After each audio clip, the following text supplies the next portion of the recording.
I'm keeping God's covenant, keeping God's covenant.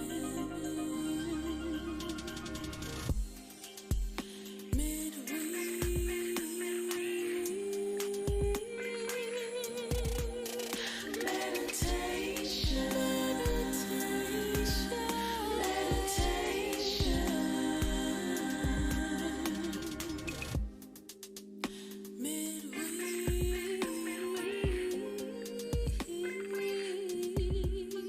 meditation,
All right. Shalom. Shalom, everybody. How y'all doing? It's Wednesday. You know what time it is. Time for midweek meditations. So I pray that everybody's doing okay. I pray that people are doing well today. Y'all probably quarantined right now. You're probably doing some social distancing right now. And for that, that gives you time to really just sit here and be with me. All praises to the Most High God. That we understand a little bit more in the Bible, that gives us some understanding on how to deal with situations like this. So I want to welcome each of y'all who are here with us today. Midweek Meditations, 5:30 Central, every week, every Wednesday. Welcome y'all. Hey, hit that share button. Make sure you get your friends and your families in on the deal. It gives us the opportunity to make sure we spread this gospel to the four corners of the earth. I see we got a couple people tuned in right now. We can get a couple more, and then we get this thing started. You see, your brother Adiel says, Adiel, he needs this. He can't wait for Passover and all that, but he need this right now. See, that's the thing. Midweek Meditations is meant to be that spiritual recharge through the middle of the week. You going through your days, of captivity, going through your days of being able to work your 6 days, but it's hard to get to that seventh day. And if you can have a little bit of a recharge in the middle of your week to help get you over that hump, that's what it's all about here. So thank y'all for tuning in today. Let's get together as brothers and sisters and meditate on a few things. Get ourselves better. This ain't about the scoffing. This ain't about the heckling. This ain't about the showing up who knows the most and who got the greatest trivia and read the most books. This is about actually, examining yourself, meditating on things that you can fix within yourself. Because when you get to that judgment, that day of judgment, when you get to the gate, you don't want to not be allowed in. You want to be in. Hey, shalom, Adiel. Prayers going up for you. Don't know what your situation is, what might be causing you to be in the hospital, but we want to lift up prayers for the brothers and sisters, especially you, brother, because it's a trying time. We don't know what's going on in this world, and everybody wants to label anytime you cough to be a coronavirus. And while it could be, we're finding that God definitely has blessed us many times over and protect us many times. We got all the examples in the scriptures to know that.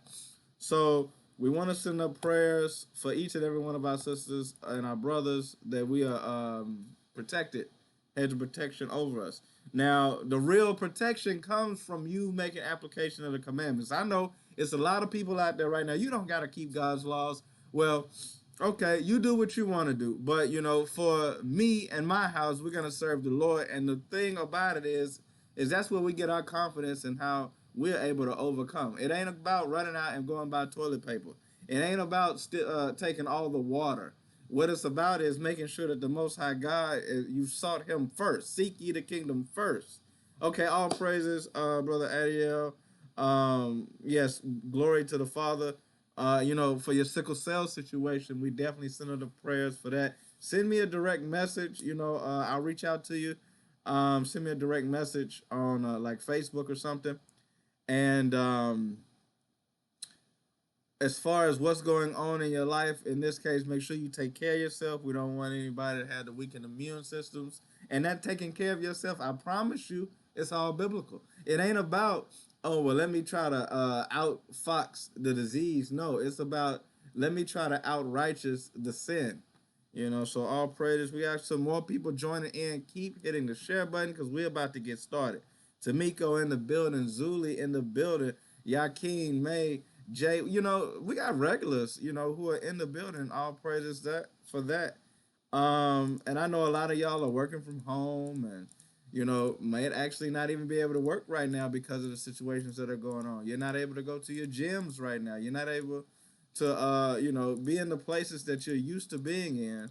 Well, shout out to the Most High as usual for just giving us brothers and sisters that we can get with of like mind and believers.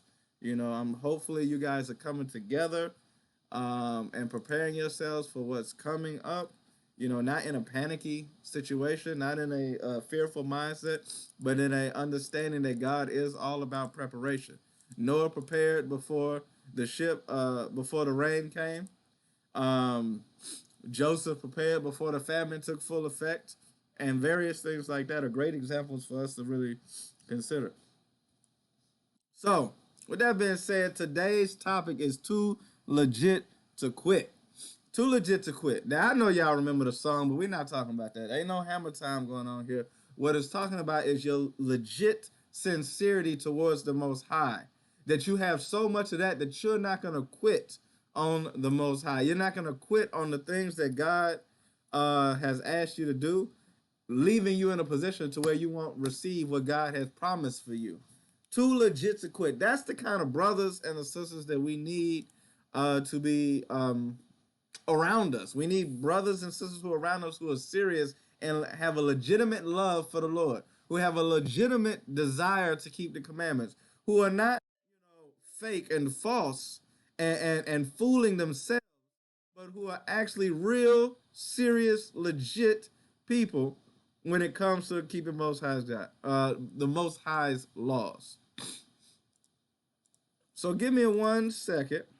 I want to open up with let's see here. Let's start with James chapter 1 and verse 12.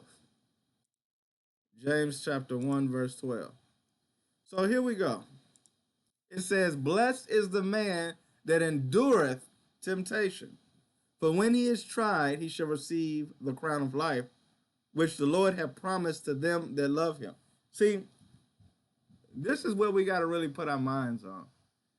We really have to put our minds on the fact that the Lord has made promises to us, but the promise goes to those who actually love the Most High God. Now, a lot of you come from the school of thought that you have to keep God's commandments. Some of you may have started to shift down a course and a different belief. You don't have to keep these commandments anymore. You start to pick and choose what are commandments. But understand this scripture in the New Testament, it says, "He shall receive the crown of life, which the Lord hath promised to them that love him." Now, the scripture tells you what this love is about. People got precepts for days, but we got to pick the right precepts. We're going to go sticking with the New Testament to John. Um, Okay, here it is, John chapter 14 and verse 15. If ye love me, keep my commandments. See, I like that word if. One of my favorite words in the Bible. If ye love me, keep my commandments. If. That's a powerful word because a lot of people say that they love, but the true answer to a question like do you love me is in action. If you love me, you're going to do certain actions. Okay? Certain actions are going to be done if you actually love the Most High God. So, if you love me, keep my commandments, that is a conditional phrase. If you do this, if you actually love me like you say you do, then your actions will follow. And then, just in synonymous fashion to saying it is a conditional statement, James says the same thing, that he's going to um, give his promises to those that love him. Those that love him, those who keep his commandments. All right, let's go back to verse 12 in James chapter 1, verse 12. Blessed is the man that endureth temptation. See, everybody wants to be blessed. Everybody thinks they are blessed. But the man that's blessed is the one that endures temptation. Meaning, temptation comes, and instead of succumbing to it, that you are able to go through it patiently and not fall to your temptation. If the temptation is a woman, which most people want to automatically associate temptation with lust and sex, okay, endure that. So what? You may want to touch, but you don't. You may want to leave your spouse, but you don't. You may want to include other things into your sexual life, but you don't. See, going back to the previous class last week, when the sex wears off, we have to understand that temptation to go and get it somewhere else, since you're not getting it where you are, we can't fall to that. So let me ask y'all a question. Let me ask you guys a question. Do you love the Most High? Do you want the blessings that he has for you? Do you want to be blessed? Because if you do, you have to endure the temptation. You have to endure it. How many of you have been tempted lately to do things that you shouldn't do? Let's get outside of sex for a minute. Yeah, we talked about that last week. Now let's talk about different temptations that you may have: to steal, to have hatred, to eat foods that maybe you shouldn't eat, because there's a lot of pictures and stuff on Facebook that might have your old favorite food on broadcast and showcase, and you have to say, no, I am not into that anymore. I constantly remember when certain people that were in my life gave up the whole kingdom over a pork chop, over a shrimp. Some people, that's their temptation. Maybe your temptation is to be lazy and slothful, to not do any work for the Lord. Maybe your temptation is to be a glutton. Maybe your temptation is to have greed, hate, envy, malice. Maybe it's all of these different works of the flesh that are part of your temptations. But when you are tempted, when you are tried, you do the right thing. And by doing that, you'll receive the crown of life. You'll receive the promises that God has promised you. Verse 13. Let no man say when he is tempted, I am tempted of God. For God cannot be tempted with evil, neither tempteth he any man. See, God doesn't tempt us. Our own inside thought process, our own mental processes tempt us, as it says in this next verse. But every man is tempted when he is drawn away of his own lust and enticed. Meaning, what's within you wants what's outside. For example, when we speak about the hate, the lust for women or sexual pleasures, the food, the things like that, whatever those things are, something in you is wanting the thing that is outside that you see. What you see on TV with the propaganda of commercials and different things like that, sex sells and whatnot. Whatever was in you wanted it. Don't blame the thing that is there that you're lusting after. Blame the spirit within you that is doing the lusting. You know, it's a funny situation to think about this. Not to say that the other party doesn't have a fault. Give you an example. When sisters dress scandalous, like they're night workers on the street corner, then they'll say, just because I'm dressed like this don't mean you have to treat me this type of way. Just because I'm dressed like a hoe don't mean I'm a hoe. Yeah, so it is on that person to not fall for that temptation. But dang, the scriptures do say that we don't want to be the person that's causing the offense. Woe through who the offenses come through. So there's two parts to play on both sides. But right now, we're in the season of examining ourselves, right? We're in the season of saying, well, what is it that I got to do? They may be dressed all type of way. I can't control that. But what I can control is my spirit. So it says, let no man say when he is tempted, I am tempted of God. Don't blame nobody else because God controls everything. So God must have put this temptation in front of me. No, don't blame the temptation and don't blame the creator. Blame the spirit that you're in that makes you want to go after that temptation. For God cannot be tempted with either, neither tempteth he any man. But every man is tempted when he is drawn away of his own lust. That's an examination moment right there. Each one of us have a lust within us. Some of us have various things that may not be equal to the next brother or sisters, but all of us can definitely say that we have something that we lust after, something that we can be drawn away by and enticed if we're not careful. So you have to sit back and examine yourself and say, what is it that I lust after? Do I lust after power? Do I lust after money? Do I lust after men or women? Do I lust after anything? Cars, clothes, whatever it is. And the thing is about your lust, the actual idea of what it is may not be a sin. But because you want it so bad and because your lust is enticing you so much, you may end up getting involved in sin because of it. For example, if you like women, okay, as a man, I'm supposed to like women. However, I'm supposed to love my wife, not all the hoes in the world. Right? And okay, no, you're not supposed to like children.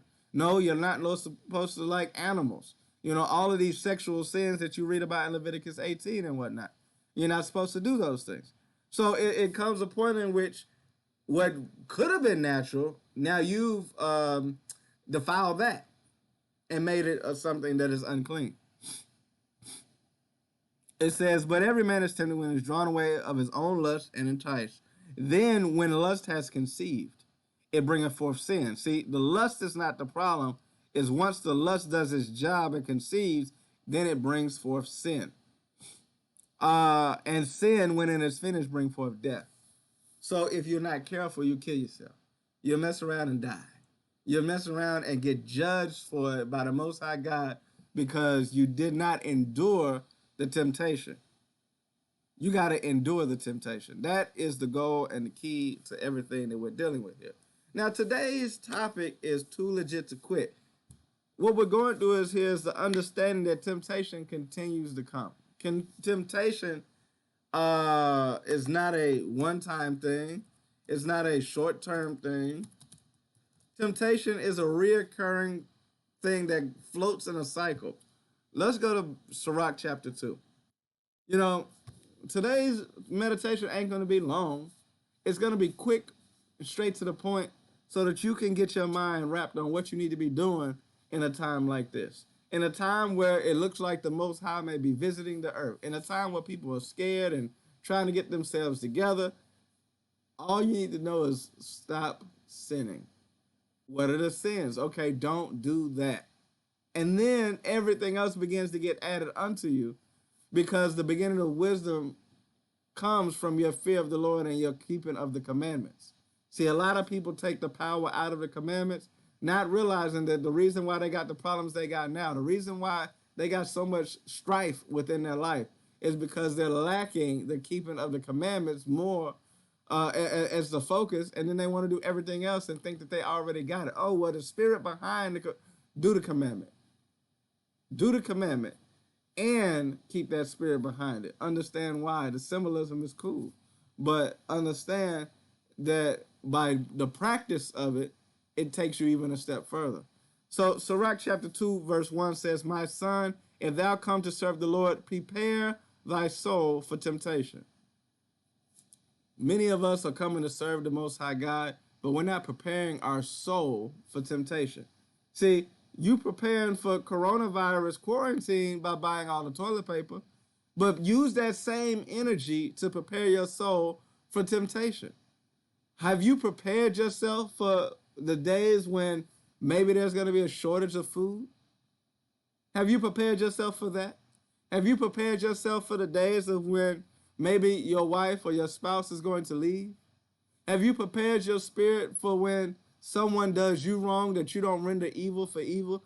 Prepare your soul for temptation, because if you're serving the Lord, when you're tried, you're supposed to act different than the person that's not serving the Lord. See, there's a difference between a true believer in Christ and a person who just talk about it. See, a true believer is going to be prepared for the situation, whereas the non-believer, when the situation comes, they're not going to know what to do. It says, "Set thy heart aright and constantly endure." Why constantly? Because it's going to keep happening. Y'all think the coronavirus is the last thing that's going to pop up and be a disaster in your life? Probably not. And it probably wasn't the first. It says, "And make not haste in a time of trouble. Cleave unto him and depart not away, and that thou mayest be increased in the last end." See, if you're able to endure the temptation, at the end of the temptation, the Most High God may have a reward for you. And as we read in James chapter 1, verse 12, that you shall receive a crown of life, that you shall receive the promise that has been promised to you. It says in Sirach 2 and verse 4, "Whatsoever is brought upon thee, take cheerfully, and be patient when thou art changed to a lower state." Understand that you're probably going to get taken to a lower state in your life. And when things come about you that would make the average person mad, sad, and feel some type of way, you should take it cheerfully. But that's if you're a real believer. And be patient. Ooh, that's a word, heavy word. Patient. That's a word that most of us don't really have. We lack patience. But now we got to be able to take things in stride and not get affected by them so easily and so harshly that we don't do what we're supposed to do. It says, "When thou art changed to a low estate." See, some of you think that you're low already. Well, you might could get lower. Some of you think that you own your high horse. Well, you might get knocked off of it. Because the Most High God is letting you know that through temptation, you're not supposed to quit when it gets tough. When the tough get going, when the going gets tough, the tough get going, right? That's got to be you. Believe in him, and he will help thee. Order thy way aright and trust in him. See, a lot of us don't really believe in the Most High God. We talk about it, we say we do, but the belief isn't there, because when it's time for you to lean on the Most High God and get the help from him, you doing everything else. Instead of praying to God first, you trying to seek your any means necessary. That's when you start to work it on the Sabbath, because you feel like that's how you're going to get the money to pay the bills, because your faith ain't necessarily built up strong enough to realize that God wouldn't require you to break commandments to get what you need. Now, don't get me wrong. We in captivity. Don't get me wrong. It's hard to get every day off, but it don't mean it's impossible. And it don't mean you have to make it to where you do a complete 180 and go from a lot of days off to no days off. But every man is dealt a different measure of faith. So a lot of people may not agree with what I'm saying right now, because they feel like, oh, well, you don't know my situation, brother. I got bills, so I got to take this job on Saturday, right in the middle of the Sabbath, when I should have been fellowshipping with brothers and sisters. Okay, well, that's your faith. That's your level of faith. But just understand that you're supposed to be enduring and preparing yourself for temptation, so you may not go through all the easiest times and moments in your life. Sometimes you may actually have to go through a hardship before you get to the good stuff. So it says in Hebrews chapter 10, verse 36, for ye have need of patience. See, we just talked about patience a little bit.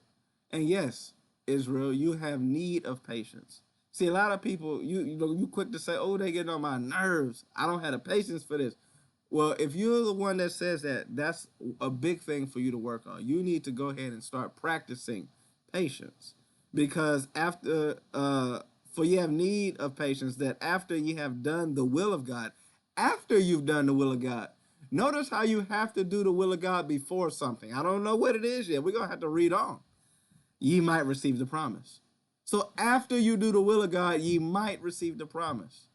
The promise ain't just given to anyone. It's only given to those who have done the will of God, and those are the people who have the chance to receive the promise. It said might. For yet a little while, and he shall come, and he that shall come will come and will not tarry. Don't worry about the fact that we're going through financial crisis and pestilence and earthquakes and global warming and CO2 emissions and whatever, war, missiles being pointed at each other. Christ is going to return. He's not going to tarry, but there's a thing that we have to exercise, which is called patience. And there's an action that we must take, which is keeping the will of God before promises get fulfilled. There's an order to this.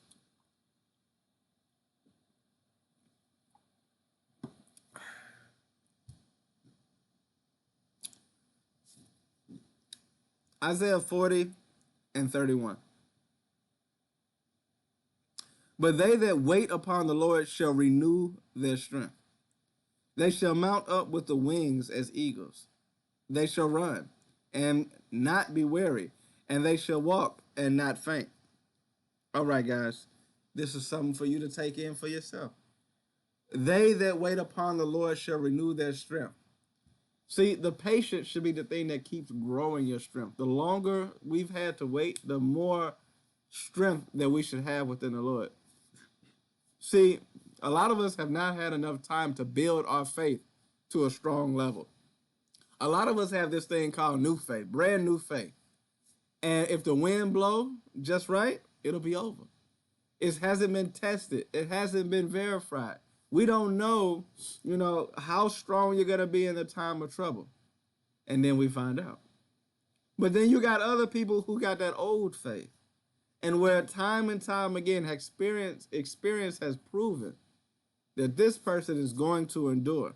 And it says that type of person is one that has waited on the Lord. Their strength has been renewed.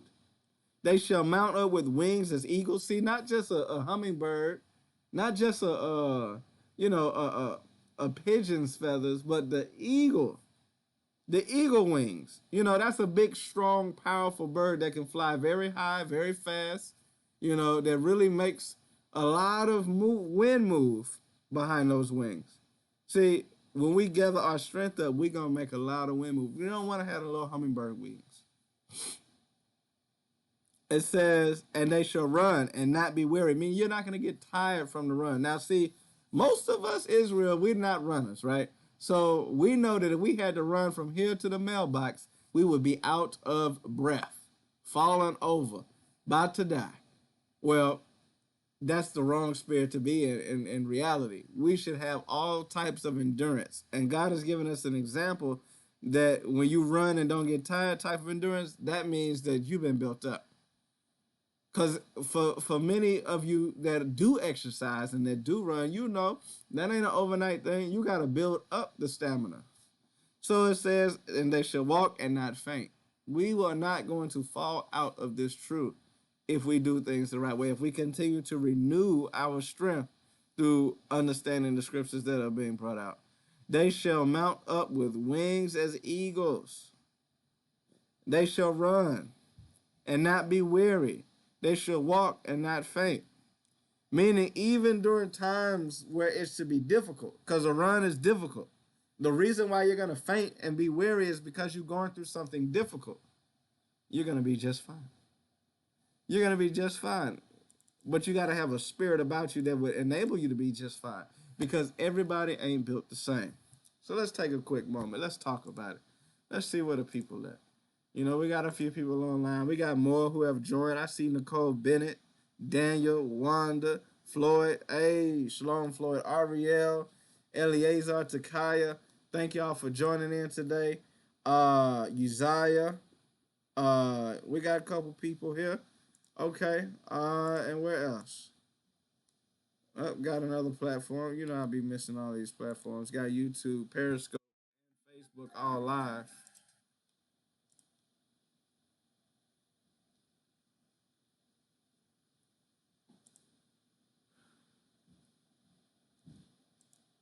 So we're just checking on some of the subscribers. And what I would like for you to do while we're checking is to go ahead and hit the share button for yourself. You know, there may be a couple of people who you would like to see, like to be able to see this video. And by hitting the like button yourself, the subscribe button, and then sharing that on your wall, on your, you know, your posting, you know, maybe you'll be able to help spread this gospel. So all praises to the Most High for that. I see Ezekiel and Elena in the building as well. Hey, I can't wait to see some of y'all as soon as possible. If it be the Lord's will, we'll see you during the Passover time. I know that a lot of people in different locations got different travel restrictions and meeting restrictions and all of that's gonna happen in this time. And you just keep the faith that the Most High God is gonna do what He has to do, and we'll work everything else out as long as we're seeking the kingdom first. So, Matthew chapter 10, verse 22. The scripture says this, and ye shall be hated of all men for my name's sake, but he that endureth to the end shall be saved. So not only do you have to endure temptation from a lustful standpoint, you may have to deal with temptations from the fact that certain people feel a certain way about you, and now you got to figure out how you want to deal with it. You know, understand that people are going to hate you. Understand that they're going to have people that don't like you, that have their name, your name in their mouth about things that they don't even know what they're speaking on. And that's okay. That's cool. That's a part of the process. That's a part of gaining the kingdom, is going through temptations such as hatred towards you. And if you're unable to go through them, it shows your lack of worthiness. See, here we go. Here go Azaniah, AE, trying to tell me that I can't get into heaven if I don't do this, this, and that. Yes, you're right. You cannot get into heaven if you don't do certain things. So the goal is to make sure that we warn and that we make the right statements, point you in the right directions biblically, to remind you to keep God's commandments, because some people forgot. It says, but when they persecute you in this city, flee ye into another. Wait, I'm going to get persecuted? So they persecute me in this city, so I'm supposed to sit there and just stay in the persecution? No, you may have to go into another city. It says, flee ye into another, for verily I say unto you, ye shall not have gone over the cities of Israel till the Son of Man come. Go to Ecclesiastes 9 and 11. See, there's a mindset that has to be had, because, see, a lot of people think that the first act and work that they do is the one that's going to get the kingdom rolling right in. They think that because they done passed out a flyer, because they done taught a class, because they have done something as far as putting in the work, that now Christ should return based on what I've done. No. You got to understand that this is a long game. There's patience to be endured. Verse 11 of Ecclesiastes chapter 9 says, I returned, I saw under the sun. The race is not given to the swift. See, a lot of people think that they're going to come out the gate sprinting. But what you fail to realize is this is a marathon. You got to go the long haul. Nor the battle to the strong. See, a lot of people think because of, you know, the amount that they did, the weight that they had on what they did in that moment is so great. But you fail to realize that it's not about who's the strongest or who's the fastest. It's he who can last until the bell rings. It says, neither yet the bread to the wise, nor the riches of the men, riches to men of understanding, nor yet favor to men of skill. But time and chance happen to them all. So God is giving us time. He's giving us a chance to really get ourselves together. You know, the fact that we're dealing with this coronavirus and the fact that all of you have been given this time frame uh, of weeks to ramp yourself up and get prepared for what may be coming next, that's time and chance happening. But are you going to take advantage of it? Or are you going to just, you know, mess yourself over to the point in which there's no saving you? Because that's the thing. The Most High gives us the salvation through other people and through doing certain things. He doesn't come down and get you himself. For man also knoweth not his time, as the fishes that are taken in an evil net, and as the birds that are caught in the snare, so are the sons of men snared in an evil time, when it falleth suddenly upon them. So that's the benefit or the necessary, that the necessity of preparation is so that you're ready for that evil time that suddenly falls upon you. See, you know, if the fish kept a little Swiss Army knife in his pocket, when the net come on him, maybe he could cut it loose. But nah, he not being prepared.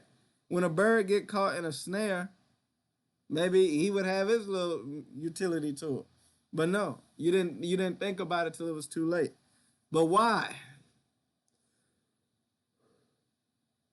should we put that type of stress on ourselves that we would end up quitting and go ahead and succumbing to whatever when we could be prepared? If time and chance is going to happen to you, wait for your time and chance with the weapon that you need to protect yourself, to defend yourself.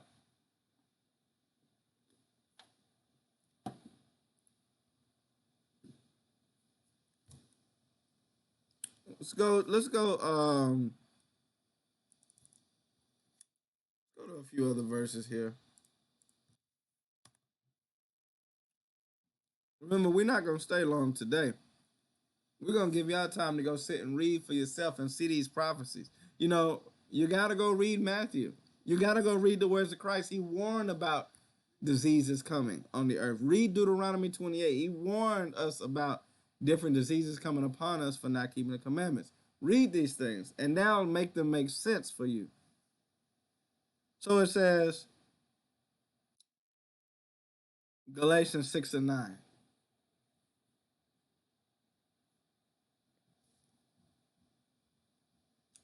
And let us not be weary in well doing, for in due season we shall reap if we faint not. See, one of my favorite words, once again, if.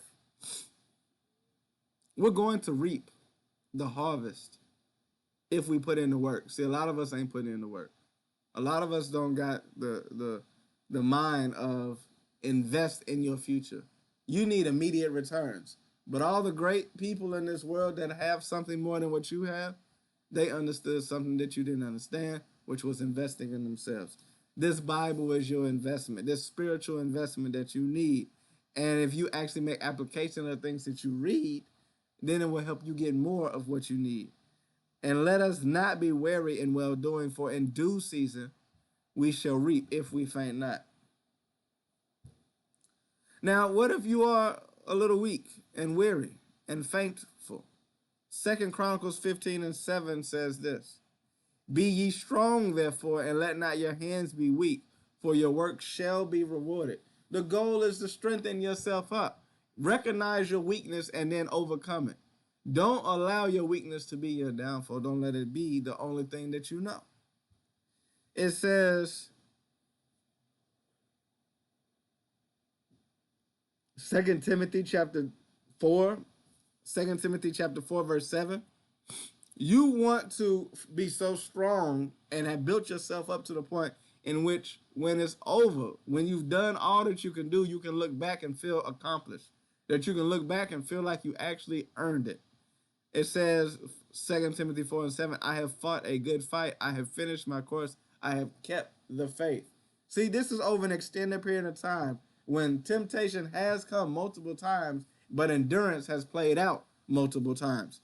Keeping of the faith is that endurance. Finishing your course is that endurance. Fighting a good fight is your endurance. A person that don't have endurance is not fighting a good fight. So, Mark 10:27. And Jesus, looking upon them, with men it is possible, but with God, for with God all things are possible. So if we quit, a lot of times it's because we think that what we're trying to achieve is not possible for us to achieve. But what the Bible lets us know is with God, all things are possible. All things. Well, there's just some. I can't keep all the law. Well, what happened to all things? Oh yeah, that's scripture. Now I got the Bible contradicts itself. It says Matthew 11. No, let's not go there. Let's go to 2 Corinthians 8 and 12.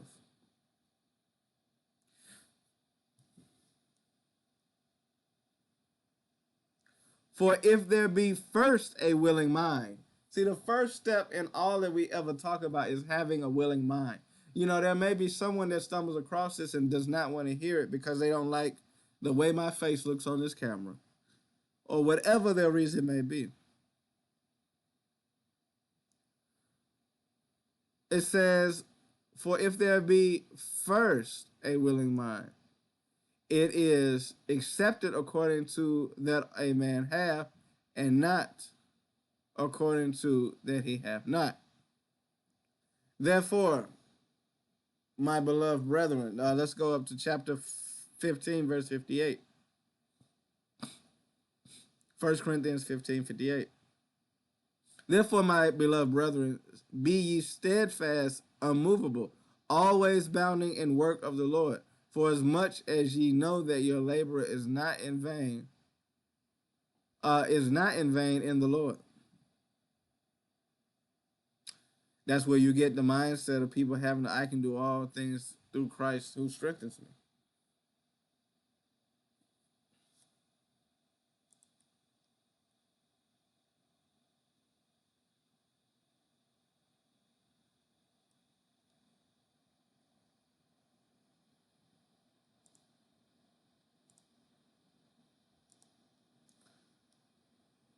So we got Shema Ariah. I'm ready for Iron Sharper Iron, man. We got Solomon online. What's going on, brother? But at the end of the day, Israel, you know, we can go through these classes, these meditations, these Bible verses all the time. But if you guys are not making changes to you, yourself, you're running yourself at a risk of one day quitting. Look at your brothers and the sisters left and right of you, and you realize that some people ain't there no more. And when I say ain't there, I'm only referring to the ones who ain't putting in the work and ain't keeping the commandments no more. See, you got those who may go to a different church, you know, and that's one thing. But then we're really focusing on those who have decided, I no longer believe. I no longer want to keep the commandments. And that's a whole nother thing. And you got to be willing to go after that soul and that spirit to help fix that situation.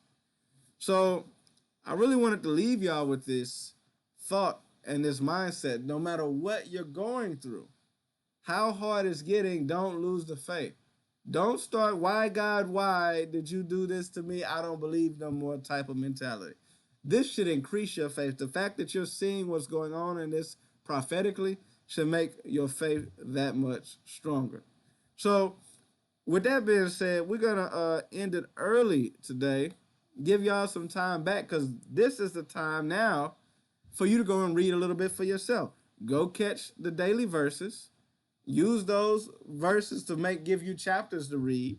Read for yourself. Take this time and use it wisely. Don't just say, oh, AE is no longer reading to me. I guess I'm done with the Bible for now. Nah, I'm giving you time back for a reason. Because this is a time where now you can give it back to yourself and sow into yourself. This may give you a chance to find some questions in the Bible so that you can send them to me and ask what they are. How do we answer this question? What's the explanation of this? But if you only allow me to teach to you, you'll never have questions and you're not going to grow and prosper. So with that is today's Too Legit to Quit. Don't quit in a time of adversity. We're gonna ask that if anybody is willing to donate, go to midweekmeditations.com/donations. If anybody needs to catch up with a previous video, go to midweekmeditations.com and check out all the previous videos. We're on Facebook, Periscope, YouTube, so you can check us out there. And like I said, if you got anything that you want to talk about, send me a direct message, and then we'll try to get it incorporated.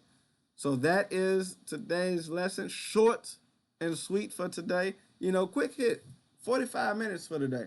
45 minutes. But that's more than what some people have gotten in all week on their scriptures. So all praise to the Most High that we were able to come together for that. So it's time for you to start winning this battle against the heathen, against the nations, against the devil. But it ain't about coming out fast. It ain't about coming out strong. It's about enduring to the end. So with that, we're going to say shalom.